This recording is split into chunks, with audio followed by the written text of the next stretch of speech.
Hello, my name is Paul Kirkpatrick, and today I'll be presenting on the topic of the impact of stress and sleep on health. The introduction to this topic of sleep and stress on health hits home for me because I am a full time student as well as working full time, balancing my social life as well as my responsibilities for work can be a difficult task. Stress and sleep are topics that are growing in popularity in today's society as technology becomes more and more advanced. We are constantly plugged in to technology, whether it be for work, school, social media, or pure entertainment, which can make it difficult to unwind.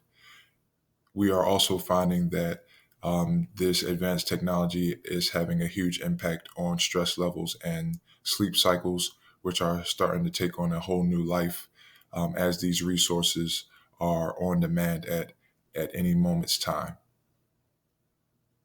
It's very important to call attention and awareness to these factors in order to ensure optimal health.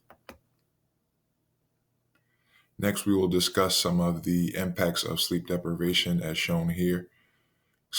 Lack of sleep can be one of the main factors that affect stress levels.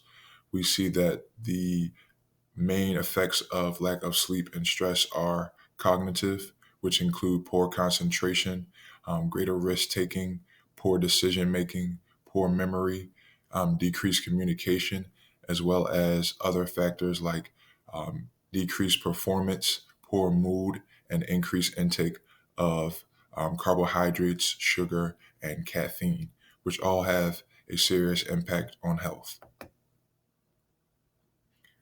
Stress can be defined as the psychological and physical state that results when an individual does not perceive they have resources to cope with demands and pressure of a given situation. This reminds me of the topic we discussed with locus of control earlier this semester, which plays a large factor in stress management. The physiological response to stress can be the release of cortisol. Cortisol is a hormone also known as the stress hormone, which is essential for human survival. It affects certain things like blood pressure, glucose levels, and even immune function as well. Stress is perceived in different ways and can be subjective. Um, Sleep, finances, health are all stressors for many people, but there are other stressors that people view that are individual to themselves. Chronic stress or prolonged stress can lead to the negative health effects such as widespread inflammation, cortisol dysfunction, and some of the other factors that we discussed earlier. These are some of the main stressors for students, for those who work, and just for people in general, which include lack of sleep, which we've discussed, finances, nutrition, lifestyle factors, work, family, school, and health history. These are just some of the examples of factors that can play a huge role in stress and sleep. Here is an interesting quote that I found in my research that illustrates the effects of um, diminished sleep on one's health. And it says short sleep duration has specifically been associated with things like hypertension, cardiovascular disease, cancer, obesity, diabetes, and all cause mortality, which I thought was an interesting fact. These are some more specific examples of how stress and sleep affect one's health. We have number one, which includes increased visceral body fat, which plays a huge role in one's health. Poor sleep has influences on obesity and again can increase body fat, specifically around one's organs, which has a negative impact on your health. Number two is increased inflammation. Inflammation is another natural response of stress. but ultimately prolonged or exaggerated stress or chronic stress perpetuates the cortisol dysfunction, inflammation, and pain. Number three, we have lack of sleep and social struggles, which is sometimes a little bit of a undermined factor that is affected by stress. High stress levels are related to poor mental health, which is a significant contributor towards disability and mortality globally. Considering all these things, we want to make sure that we are considering and being aware of our stress and sleep levels. Several studies suggest that stress is subjective and the amount of stress is perceived differently from person to person. Stress is normal and is a needed component for human survival. That being said, we want to take that into account as we consider the stressors in our lives and how we are perceiving and coping with them.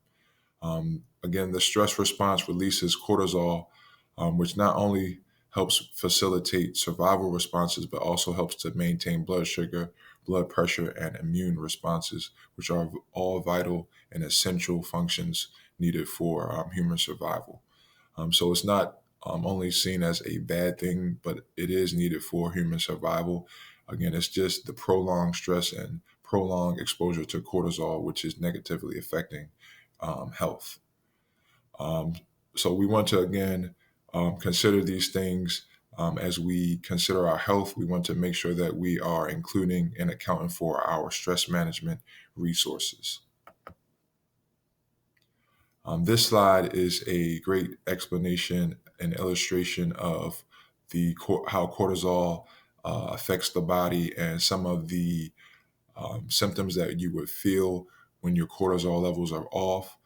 So here we see optimal values of cortisol. Your cortisol will start highest at the beginning of your day, which helps to wake you up and start your day.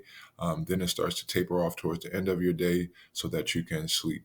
When you have elevated cortisol, which is often a response to high stress, you can see some of the symptoms here are feeling tired, and wired at the same time, sweating easily, increased levels of glucose and sugar cravings, which often leads to what we see here, lower cortisol, where we have the adrenal dysfunction and the cortisol levels pretty much start to go to zero. We have symptoms here are salt cravings, dizziness, difficult staying asleep, and getting hangry. So these are some of the physiological responses to stress, and it's showing how it directly impacts one's health.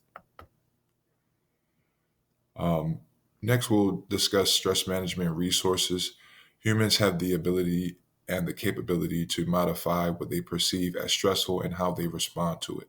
I believe this quote is very insightful and it explains how we can start to manage stress better and the cortisol and stress response.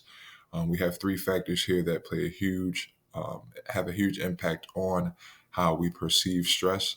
Number one is exercise, which is shown from research to have a positive impact on stress. Um, Doing exercise can help to release endorphins, which helps to relax the body.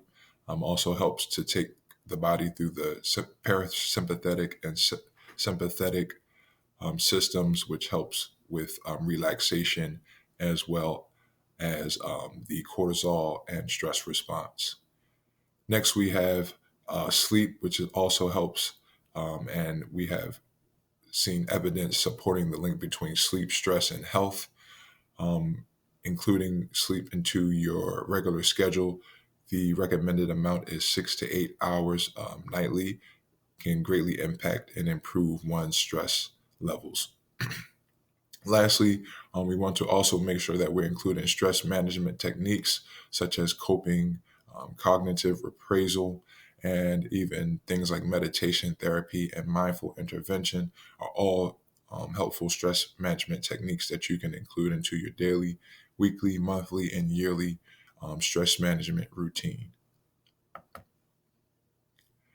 In conclusion, we discussed the effects of stress, how it affects the body, the impact of the health impact that it has on one's health. Here, in conclusion, we want to make sure that we are acknowledging these factors and the impacts on health. If they are not accounted for, these factors can impact one's health in a negative way. Increasing awareness around this topic can help to improve public health overall. And by including some of the stress management techniques we discussed in this presentation, you can start to improve your health and cognitive function overall. Here are some of the works cited that help to support some of the information that we talked about today. If you have any questions, feel free to reach out to me. Thank you.